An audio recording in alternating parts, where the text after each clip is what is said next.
اپنی پوری بادشاہت کو ترک کر دیا، یعنی اپنی بادشاہت کو چھوڑ دیا، اور اس کے بعد یہ اپنے ملک جہاں کے یہ بادشاہ تھے، جہاں ان کی حکومت چلتی تھی، وہاں سے نکل کر آپ ایک ایسی جگہ پر تشریف لے کر آ گئے جہاں پر کوئی بھی انہیں پہچان نہ سکے کہ یہ فلاں ملک کے بادشاہ رہ چکے ہیں، ان کی حکومت چلتی تھی اور یہ اتنے مال و دولت والے ہیں۔ اور اس کے بعد انہوں نے صحرا میں آ کر اس ایک پہاڑ پر اللہ تبارک و تعالیٰ کی حمد و ثنا، اللہ تبارک و تعالیٰ کی عبادت کرنا شروع کر دی۔ آگے حضرت سیدنا ابراہیم بن ادہم رحمۃ اللہ تعالیٰ علیہ فرماتے ہیں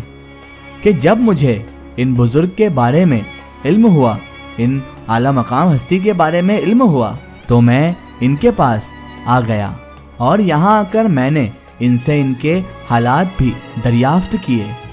جب میں ان کے پاس آیا تو میں نے پوچھا کہ حضرت آپ نے کس طرح یہاں پر سکونیت اختیار کی، آپ یہاں پر کس طرح آئے؟ تو پھر انہوں نے جا کر مجھے یہ واقعہ سنایا جو میں آج تمہیں سنا رہا ہوں، اور اس کے بعد میں نے انہیں اپنے سابقہ حالات کے بارے میں بھی بتا دیا کہ میرے حالات بھی کچھ اسی طرح کے ہیں، کیونکہ حضرت ابراہیم بن ادہم بلخی رحمۃ اللہ علیہ بھی اپنی بادشاہت کو چھوڑ کر آئے تھے، اور پھر ان بزرگ کے وصال تک میں اکثر ملاقات کے لیے ان کے پاس آیا جایا کرتا تھا، اور بالآخر اس کے بعد ان کا وصال بھی ہو گیا۔ اور اسی پہاڑی پر جہاں آپ رحمت اللہ علیہ عبادت و ریاضت کرتے تھے، اللہ تبارک و تعالیٰ کی حمد و ثنا کرتے تھے، اسی پہاڑی پر آپ کو مدفون بھی کیا گیا اور یہیں پر آپ کی قبر مبارک بھی بنا دی گئی، اور یہ انہی کی قبر ہے۔ اللہ تبارک و تعالیٰ کی ان پر رحمت نازل ہو،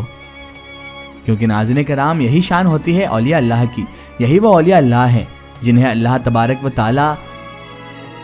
چن لیتا ہے، اور جنہیں اللہ تبارک و تعالیٰ سدھار دیتا ہے تو انہیں کوئی بگاڑ نہیں سکتا۔ لاکھ شیطان اپنی پوری کوششیں کر لے، لیکن جسے اللہ تبارک و تعالیٰ ہدایت دینے پر آ جائے اسے پھر کوئی بھی گمراہ نہیں کر سکتا۔ جیسا کہ اس واقعے میں ہوا، یہ بزرگ تھے جو پہلے بادشاہ تھے اور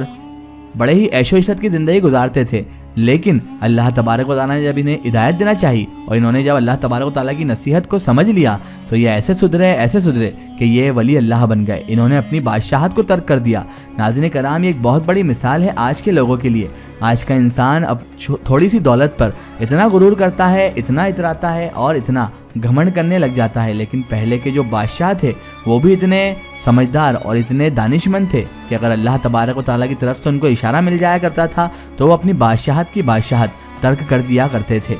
جیسا کہ اس واقعے میں ہوا۔ اور ناظرین کرام، جو واقعہ حضرت ابراہیم بن ادہم بلخی رحمۃ اللہ علیہ نے سنایا، تو حضرت ابراہیم بن ادہم بلخی رحمۃ اللہ علیہ کا واقعہ بھی کچھ اسی طرح ہے۔ انہوں نے بھی اللہ تبارک و تعالیٰ کی طرف سے ایک اشارہ ملتے ہی اپنی بادشاہت کو ترک کر دیا تھا اور ایک غار میں جا کر عبادت و ریاضت میں لگ گئے تھے۔ اسی لیے جب انہوں نے ان بزرگ کی قبر دیکھی تو وہ رو پڑے۔ اللہ اللہ، کیا مقام ہے اولیاء اللہ کا۔ ایک ضروری اطلاع، اگر آپ بھی کسی بزرگ یا اولیاء اللہ کا واقعہ ہمارے چینل سے شیئر کروانا چاہتے ہیں اور آپ چاہتے ہیں کہ ہم ان بزرگ کا واقعہ، کرامات یا کوئی معلومات پیش کریں، تو آپ ہمیں کمنٹ میں ان کے بارے میں بتا سکتے ہیں، اور ہمارے فیس بک پیج پر آپ ہم سے کانٹیکٹ بھی کر سکتے ہیں۔ فیس بک پیج پیغام اولیاء کو لائک کریں اور اس پر ہم سے جڑیں۔